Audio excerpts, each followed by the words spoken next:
So what I really don't like about this car is the boot. I'll explain why. Would I buy this hybrid Fiat 500? This is Marcus here at EV Journey, and I'm literally in the middle of the Atlantic Ocean. Now, I've been here for a few days. Where am I? I'm in the archipelago of the Azores, which is part of Portugal, and I'm on the beautiful island of São Miguel. As you can see, the weather's not the best today on these volcanic islands. So I hired a car, and unfortunately it's not an electric car. I almost got an electric car, but due to some bad luck I didn't get it. Let me explain why. So I ordered the car about 3 months ago, and at the time the only electric car available was a Nissan Leaf for 1,600 euros. Now for 1,600 euros I'd expect to keep the car. But I did have a look a week before coming, and there was a Fiat 500 electric, but it's about twice the price of my car, and there was also another electric vehicle which was very expensive. So I hired from one of these rental companies that checks all the companies and all of that, and that's where I was getting the prices from. So the car I hired was a small Fiat 500, and in the end I hired it from Drive On Holidays. Now when I turned up, I was surprised there's actually some electric cars in the car park where I picked up my Fiat 500 from. So when I went there I said, is it possible for me to have the electric Fiat 500 instead of the petrol Fiat 500? She said, yes sir, that's going to be an extra 40 euros. I thought, great, only an extra 40 euros, I'm going to get an electric Fiat 500. And that will be great for this channel. Anyway, she was doing the contract and she said the car wasn't fully charged. I said, it doesn't matter that it's not fully charged.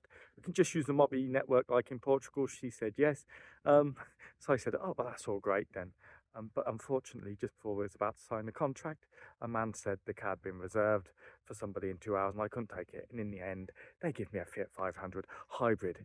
So it kind of is ruining a bit this channel because I can't do a video about driving around an electric vehicle. Now it's exactly the same charging system as in mainland Portugal. This is obviously part of Portugal. They have the Mobby network. They seem to have type 2 and at least 50 kilowatt chargers in many places, and I've seen lots of electric vehicles since I've been here in the past few days. So charging on this island is not going to be a problem, and the island's not very big, so Fiat 500 is going to have more than enough range. She warned me that it only had a range of 260 kilometers, which is bigger than this whole island, and I think the quickest speed I've seen on this island is about 100 or 110 kilometers an hour, but it is very mountainous, lots of up and down as it's volcanic.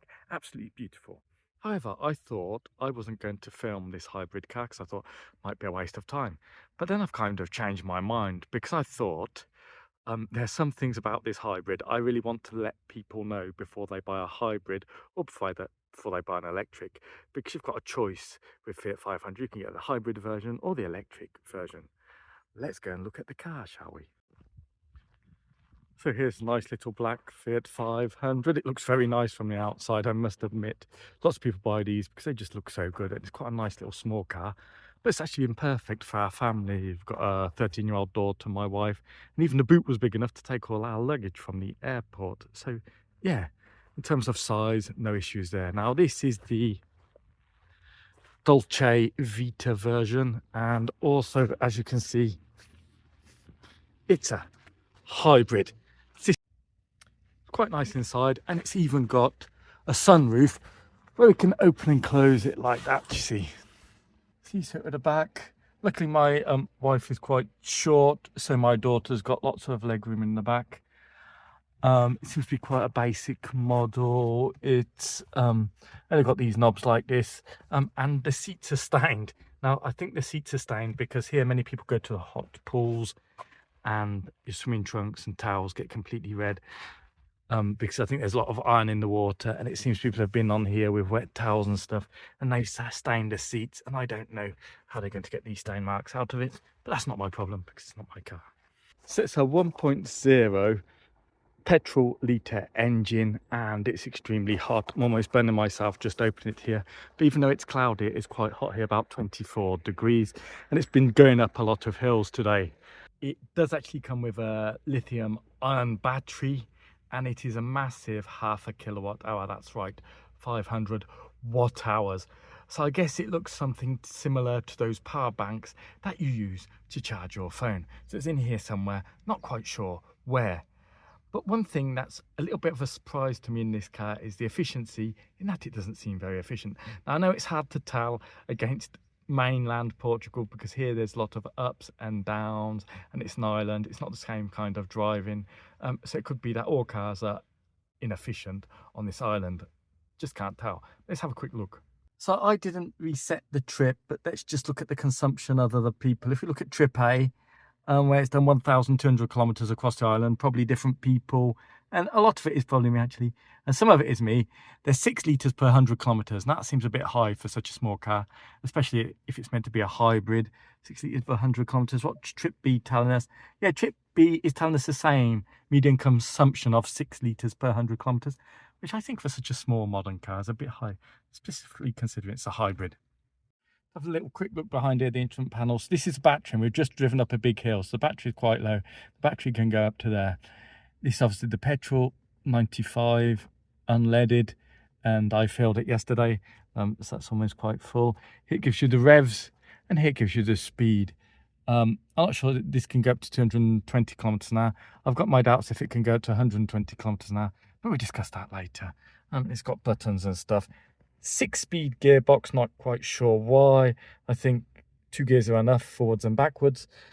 Some of the stuff seems a bit cheap. These buttons here, they seem a bit cheap.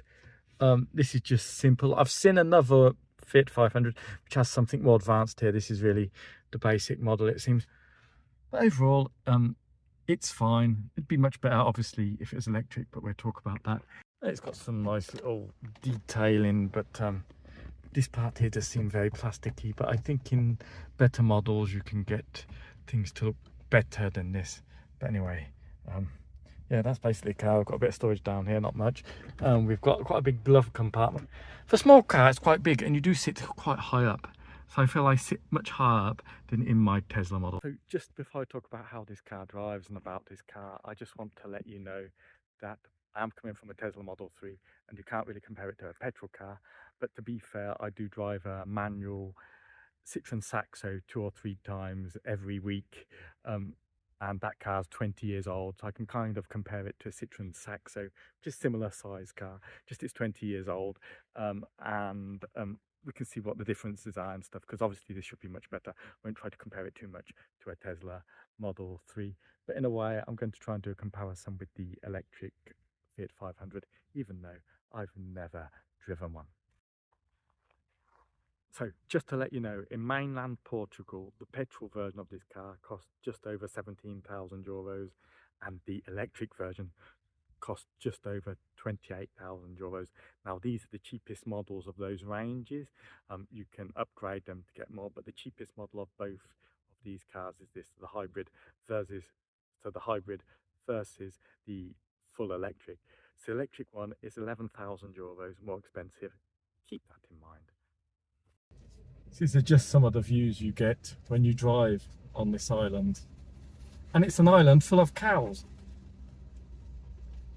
Well, currently we put in energy into the battery because we're going downhill.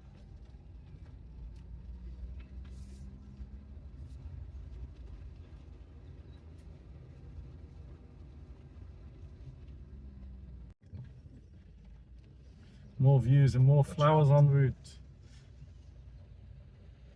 Say the name of the flowers. I forget them. Hydrangeas. Hydrangeas. Lots of hydrangeas, yeah. That's not the name of them, is it? Povoação. Povoação. Welcome to Povoação.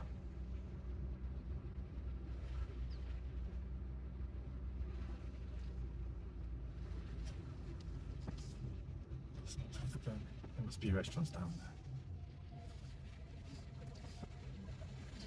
But not sure I'll accept you. Not sure I'll accept you. Why? You have to talk to them in American English. You have to train your American. Hi guys. Hi guys, Do you have a table for free? do you have a table for free? Put your hat on. And then they will tell you, yeah, we've got a table for free. Uh-huh. Yeah. That's great, yeah. It's because they don't even say yeah, they say yeah. It's strange. So just parking the car in Ponta Delgada.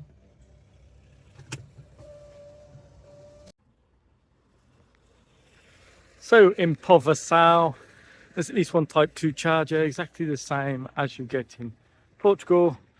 As you can see, Mobi network, the same as in mainland Portugal.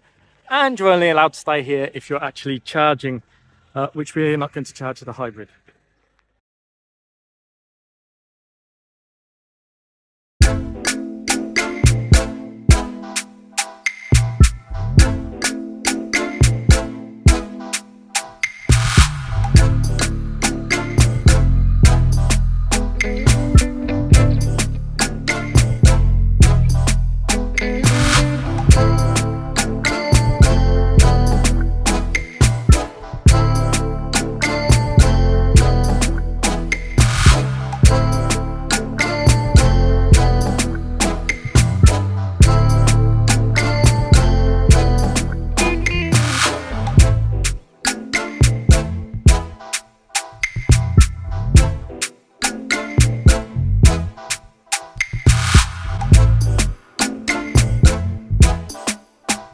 So this is one of the main motorways on the island, and it's coming up to Ponta Delgada, but maximum speed here is only 100 kilometers an hour. Now, this car's quite noisy, so we'll get to 100 kilometers an hour. We're only doing 90 at the moment, but we've got another car in front of us. So it's definitely not a place for quick driving. It's not a very big island either, so there's no problems. It's going slightly uphill, full battery. Get to 100. Yes, you've got to 100. So one thing on these islands, you often get stuck behind tractors, and now there's 3 Fiat 500s stuck behind tractors, and the Fiat 500s are definitely popular in this island. I don't know if it's just hire car companies or just generally, but I guess they're a good car because they're small, so perfect for the island really. Because there are a lot of places different to park and stuff. And narrow streets. And there's a lot of narrow streets and things like that. And on these islands, really, you don't need a big car because there's no real long motorways or anything. So having a big car here would be a bit of a waste.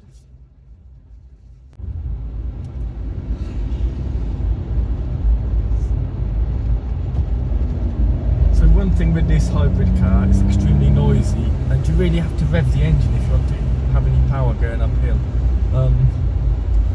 And the battery's almost empty now, so when the battery does get empty, it becomes even more sluggish going up this hill. Now with the electric version, it's going to be a lot quieter, and it's probably going to be a lot better at getting up hills than this version. And because it's so noisy all the time, it definitely is more tiring if you'll spend a long time in the car. So the electric version, that's going to be less of an issue. And then in this one, obviously it's a manual version, so you have to change the gears all the time. I mean, third gear, that's not enough, so we can move down to second gear here, get up the hill, but as you see, it becomes a lot noisier. So you're just struggling up the hill there, but in second gear, it's going well now. Now I'm going to move up to third now, get sluggish again, it's not too bad. So yeah, I think the electric one's going to definitely be a lot better than this version for noise and for not feeling so tired. I think that's general with petrol cars versus electric cars, but this car is particularly noisy, I would say, especially in this terrain here. It's this place here,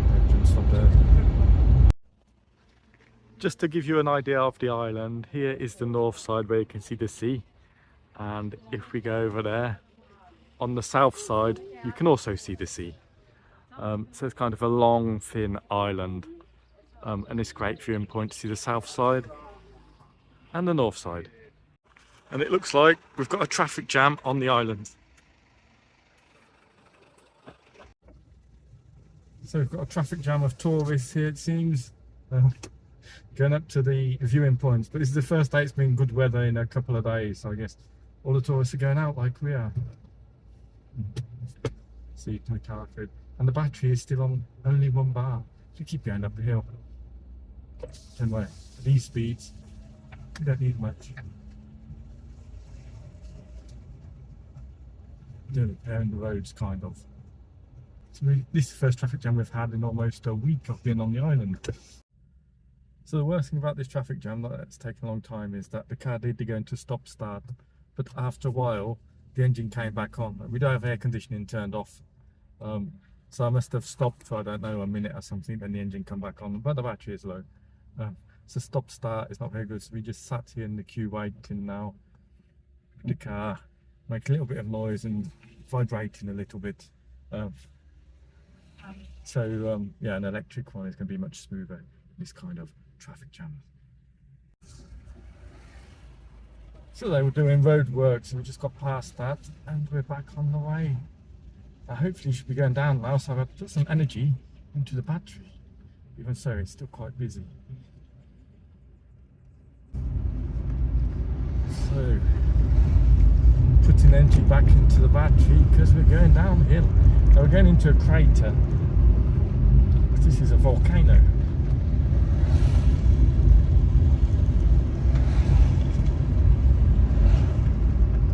What's green, is it, Fred? Yes. Finally, we're moving again.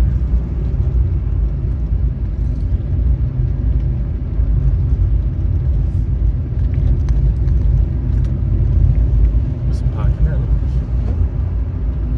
It takes 2 hours to walk back there.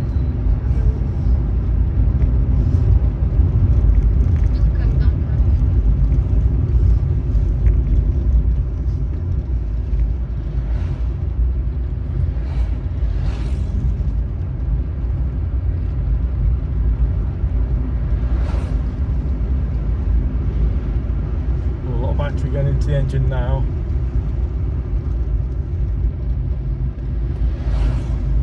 Can we fill up these AA batteries with energy? Let's see.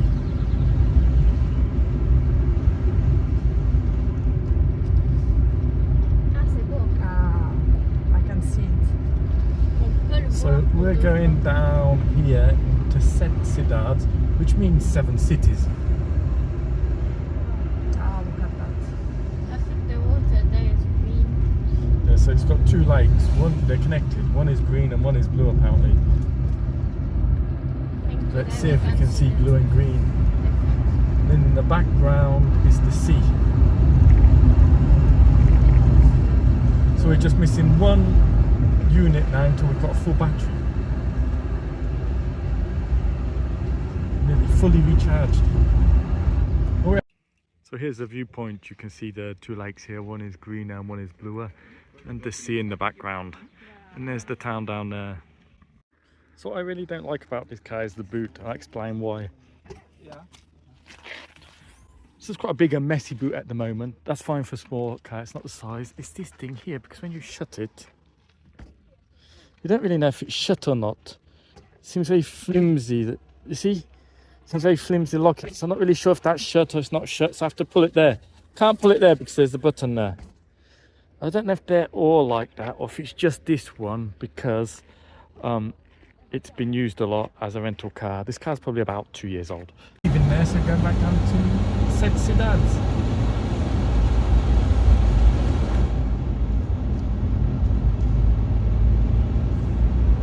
Now, a question you may have, would I buy this hybrid Fiat 500? I definitely wouldn't, because we've got a 20-year-old Saxo, 1.3 petrol, and that seems to have more power than this car. Really, this car's lacking power, and the hybrid system seems to be extremely disappointing. Now, I did used to own a Honda Civic hybrid many years ago, and that hybrid system in that seemed to work better than this one. It's really hard to know if this one's actually doing anything, the battery in it.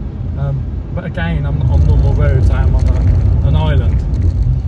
I think many people get this car because of how it looks, and it's got the Fiat 500 heritage. Personally, I think you can probably get a better, cheaper, small petrol car if you're looking for a better, small, cheaper petrol car. Now, the electric one may be amazing. I may drive that and think that just superb. It probably is a lot better than this one, but obviously it's quite expensive. And there are other options for small electric vehicles now, such as the Citroen EC3, I think that's coming out, and the new Renault 5 that's coming out. That looks pretty impressive as well.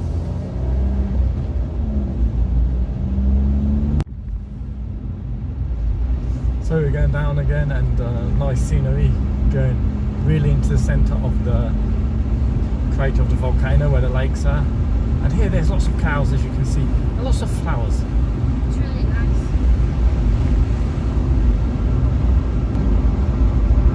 And we're nearly at full battery, so that's good because we're going down here. Someone on the road.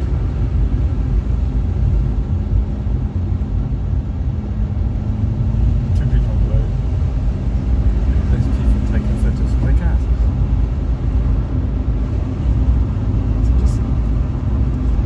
I mean, there's nothing wrong with this car. If you want to get it, I'm sure you'll be happy with it. It's just it's noisy. Perhaps we can get the electric one, the second-hand electric one, and then maybe have to get that for a good price. And I bet that's a good car. This one, as I said, it's just too noisy. It's got no power whatsoever, and I just think it's a bit expensive for what it is. And also, I'm not quite sure what the point of the hybrid system in it is. Might be better if it had like a 1.2 or 1.3 litre engine and no hybrid system, because it just seems to be adding weight. It doesn't seem to be giving us much in the way of fuel economy. But again, there's a lot of uphills and downhills, so it's hard to say. But a lot of people seem to think hybrids are better than electric, and they're definitely not. I mean, okay, if you get a Toyota hybrid, it's probably going to be more refined, a Toyota hybrid, or a Prius or something like that. It's probably going to be a much better hybrid system than this car, because I think some of those they can drive for a little bit without any petrol being used. But just generally, electric cars are so much better, quieter, nippier, and you're not paying for petrol if you can charge at home. You're going to save a fortune. I mean, the only problem is with the electric cars, they're a bit more expensive than the petrol cars, but prices are coming down, and particularly with Citroen and Renault bringing out cheaper cars, and with MG and in Europe, and they're not that much more expensive. You can calculate how much difference is going to be in fuel compared to electricity. So there's nothing wrong with the handling of the car. The steering seems really solid. The handling's quite good actually, so I've got no complaints whatsoever with the handling of the car for a small car. Yeah, it seems to stick to the road well. It's got some anti-slip function that you can turn on or off. I've got it turned on, but when I first got the car it's off. I've driven through quite a lot of rain and fog in this car, and it's been fine. It's all seemed to grip to the road. So for handling and stability, I say it's pretty good, to be honest. I've got another small traffic jam of tourists.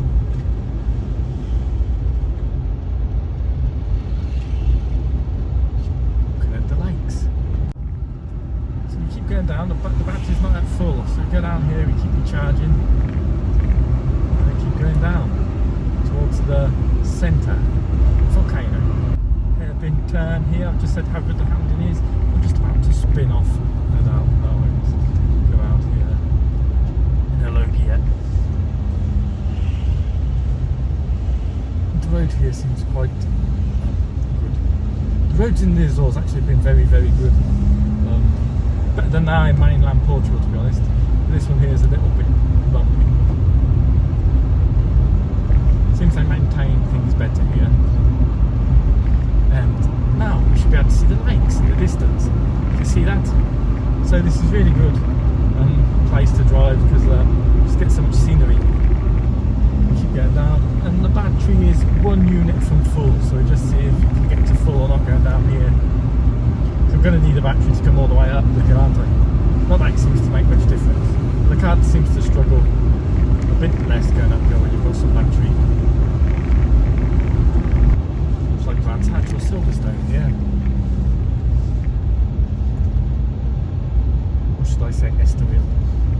Or Portimao now. There's a car and a problem there. Is it a petrol car that's got stuck on the hill? It's in the wrong gear, perhaps. An electric car, that wouldn't happen. Yeah, I think they're stuck in the wrong gear. It's creating a queue. It's another advantage of electric cars, you don't get stuck in the wrong gear going up a hill and then struggle. But this is probably a good place to practice your hill starts if you've got a petrol car and you're learning to drive. One thing this car does do, which is quite good, it's got a full battery now, so it's not doing it quite so well, is that when you do take your foot off to accelerate, it does slow down a little bit, so it's doing regeneration. So if you're used to an electric car, that's quite good. But obviously it's not full regeneration like you get in the Tesla Model 3, it doesn't come to a stop. You can definitely feel it. And you can use the brakes slightly less than you would in a normal petrol car, or the lower gears, I'd say. So obviously going down here, you should be in low gears.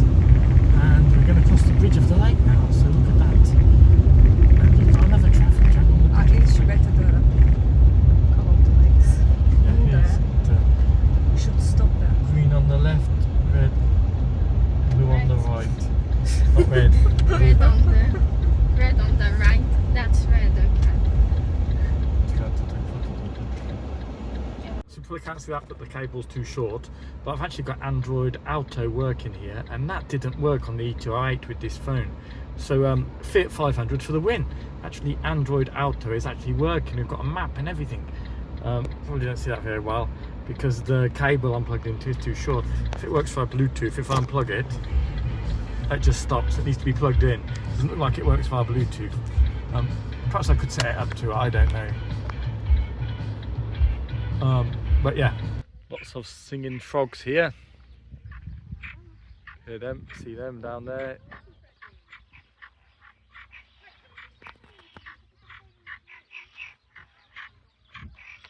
And they're singing here. So I'm in my accommodation near Ribeiro Grande, and we're going to need to put petrol in the car. We're going on about an hour trip to a waterfall, so it's an hour there, an hour back. I don't know if we've got enough petrol to do all of that trip without stopping. I'm not sure what petrol stations are en route, but I know there's one in Ribeiro Grande. We're actually in Ribeirinha. We've got a really nice garden, if you see there. We're actually in Ribeirinha, and where we're going is towards Furnas, which is a little bit in a different direction.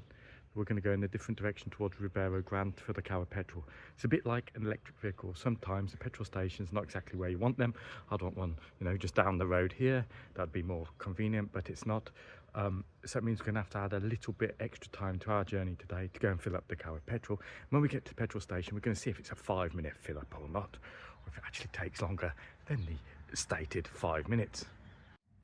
So just so you see that, we're just a little bit above quarter, but as I said, we're going to go on a long drive, a lot of mountainous volcanic route, so I'm not sure that's going to be enough. I really don't want to run it down to 0 and risk it. So we go to the petrol station. This accommodation really is great, and we've got a little pond here, as you see, and it's got some frogs in it, but I don't see if you can see a frog at the moment. I've seen some frogs in there, some little fish. It's a nice pond. We've got a really nice breakfast area here, lunch area with a barbecue, and also we've got a seating area, and this is our house here. It's really nice, and yeah, we've got a bit of a garden you can walk through. You get a view onto the town. Let's have a look. So just down here there's the river, you can hear it probably. So down there's the river, and there's the centre of this little, I guess, village. Just over there, there's a sea, there's a beach over there, and all of this is our garden all the way to the bottom wall down there to the other house. So it's really very nice accommodation here. I'll leave the link of the accommodation in the link below if you want to stay. And it's got 2 rooms, a kitchen, everything. It's really big. So change of plan, I'm just leaving the apartment. In fact, the petrol station is 8.5 kilometers away. Doesn't sound very far, but perhaps because of traffic, it'll take 17 minutes to get there. 17 minutes is a long time. So as we can see, petrol station is not in perfect location. I have found another petrol station in Furnas, So we go to that petrol station. That's about, I don't know, 25 minutes away. So a 17-minute diversion is really too much. It'd be more than 17 minutes because we get to the petrol station and come back. And we've got enough to get to the one in Furnas. Then from Furnas we go to our location, which is a waterfall somewhere, which is after Furnas. So we're going to try this petrol station and see how quick it is to fill up this car. So on these roads that are relatively flat, the car's not too bad, to be honest. It goes quite well. It's just as soon as you get into any hills, there's no power whatsoever. But these roads here are quite slow now. It's gone from 80 to 60 here. So we're doing 60. As you can see, it's slightly going downhill. No problem doing 60. As I slowly lift my foot off the brake to go downhill, it's regenerating into the battery. The battery's nearly full. But this is one of the main roads in the north. We're going past a tea plantation. Actually have tea here that they grow, and then they make it in these and then they produce it in these little factories here. You can see how delicious the tea is. Yes, it's your tea expert. Yeah, the tea here is really good, and it's organic, I believe. So it's very good tea. So you can buy some if you come here. So here's another tea plantation called Guriana. Now you can visit this one and the one we just saw, Porto Formoso. And they do black tea and green tea. I think the difference with black tea is that it has to be fermented and the green tea is not fermented. And on the right there you can see some of the tea bushes. On the right there you can see some of the tea bushes in the plantation. Well, up the hill here there's tea bushes in the background. As you can see, this hill we're going to here. So it's quite a tropical island, I guess. Tropical? No. In the Atlantic. So there's not many places you can grow tea. You can grow tea here. You can also grow pineapples here, and they have a lot of cows. And what? Passion fruit and you can, bananas. yeah, and you can grow passion fruit and bananas here as well. Well, they have a lot of cows, so they produce a lot of dairy products. Cheese is very good from here, and milk and butter and stuff like that. But it's very green, as you can see. So we're coming into Furnas, and Furnas is definitely a place you want to come to before you die. It's absolutely beautiful. So it's inside a big crater. You can see the edge of the volcano all around us there, and we go down into it. Now it's got lots of hot springs, so it's got a big hot pool in somewhere called Terra Nostra, which has also got hot little pools as well, and it's got a park with rivers and lakes you can look into, but I'd book it on the internet before you go in there because you need a ticket. Also it's got Poça de Beja, which is like a river. Poça de Dona Beja. Oh, yeah. It's also got Poça de Dona Beja, which is also a kind of hot river where they've got pools, hot spring pools, all of natural volcanic hot water, which is really great. Again, you have to book it on the internet. You can actually buy tickets there. You have to book them on the internet. I'll leave the links below. And yeah, that's absolutely amazing as well. And also here they've got a big lake, and near that big lake they actually cook food in the ground because the ground's hot. So they cook a Portuguese dish called cozido. Now cozido, It's like a stew. now cozido is like a stew with lots of meats and vegetables and cabbage, all different kind of sausages and stuff. They don't have You can Frankfurt watch- sausages. You can watch my daughter's vlog about it. You can watch my daughter's vlog about it. I'll leave the link here below if you want to know about that food. Please subscribe to my channel. And the best place apparently to have it, according to the locals, is at the camping site restaurant. But again, you have to book the camping site restaurant. So that's where we had food, and it was absolutely delicious. So definitely recommend to get the food there. And it's cooked in the ground, so it's all ecological and stuff. Well, I'm not sure volcanoes are that ecological. And also you've got like a place in the centre of town that I've got lots of like geysers or hot steam coming out the ground, and you can try different natural water to drink. and different springs. They're all fizzy, basically. And some of the natural water comes out fizzy, so that's really good to try. And we're just going past the campsite now, I think. Yes, this is where the restaurant is. And there's some good hotels in this town as well. If you want to stay in the hotel, or you can go camping, even better. You can go camping.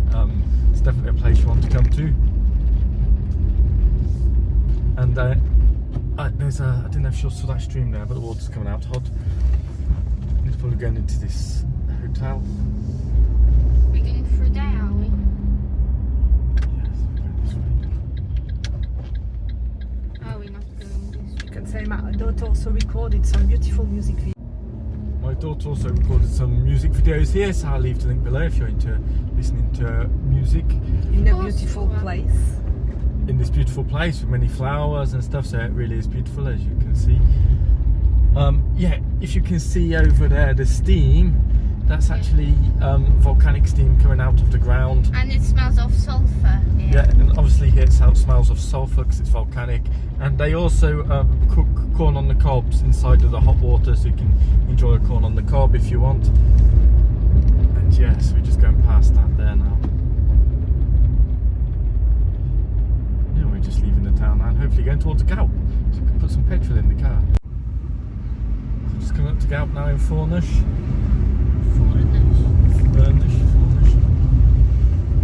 And yeah, it's to the left here. I can see the sign of Galp. So what's the price of petrol here? So this car uses petrol 95. It's a standard petrol. And here it is €1.40. Now I think that's cheaper than mainland Portugal, because in mainland Portugal it's something like 1.56. I think last time I looked. Might be a bit more now, a bit cheaper, but it's definitely not €1.40. So we're going to time how long this is going to take us. So currently it is exactly 10:41. So we're going to go in here and see if it is just a 5-minute fill up or not. So let's go and see. Oh, they've got an electric charger over there, a Galp 50 kilowatt charger, so that's really good. It's 50 kilowatt charger in town, that'll be CCS in Chadamo. It looks like there's a BYD car charging in it. Excellent. What's the BYD? So it's 10:47, so that took 6 minutes, not 5 minutes, so not too bad actually today. Sometimes it can take longer.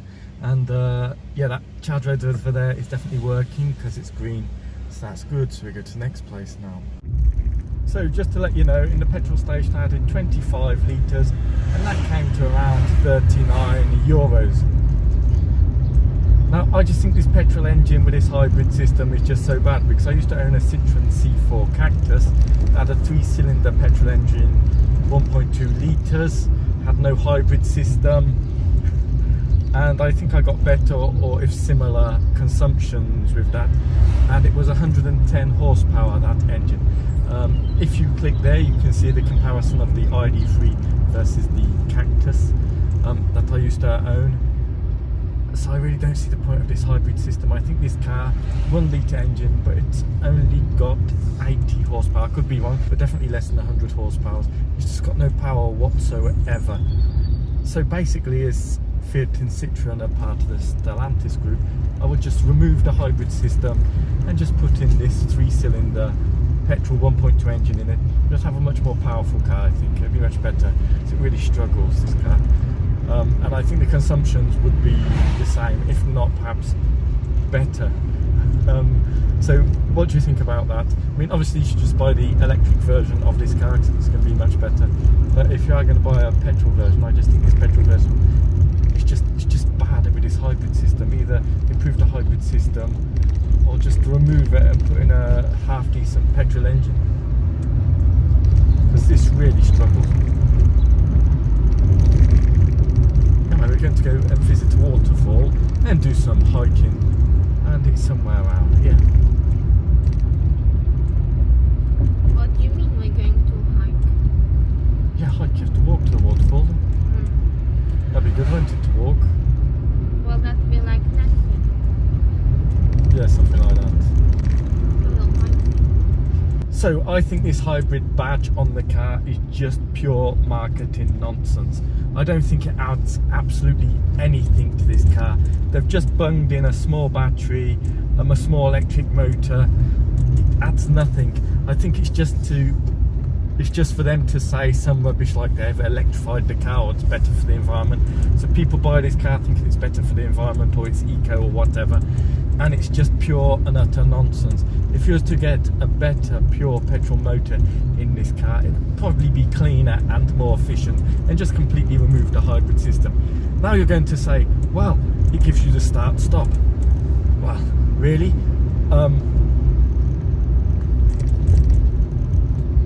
I've had diesel and petrol cars before that have had start stop in traffic, and none of those have had a hybrid system in them. So for me, this is pure marketing nonsense.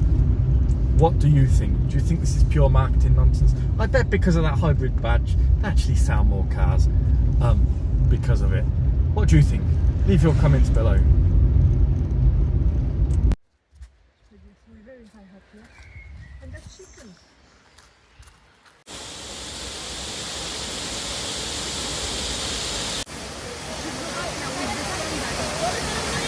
Yeah. So that's the end of our trip to the beautiful Azores. I hope you enjoyed it. To sum it up, definitely come to the Azores, one of the most beautiful places you can ever come to. Forget about New Zealand, forget about Norway, forget about Hawaii. The Azores is where you want to come if you want hot springs, beautiful full landscapes, good food, good beaches.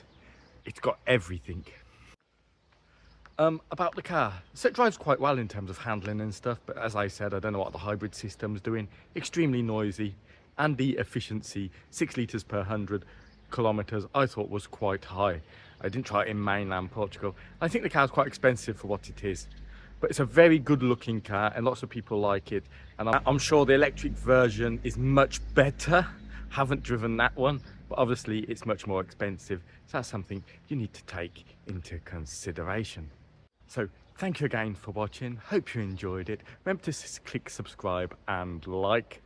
Unfortunately it wasn't with an electric vehicle, but doing it with a hybrid, I think made for something a little bit different, and just so people who are considering hybrids are shown exactly how bad they are. Bye.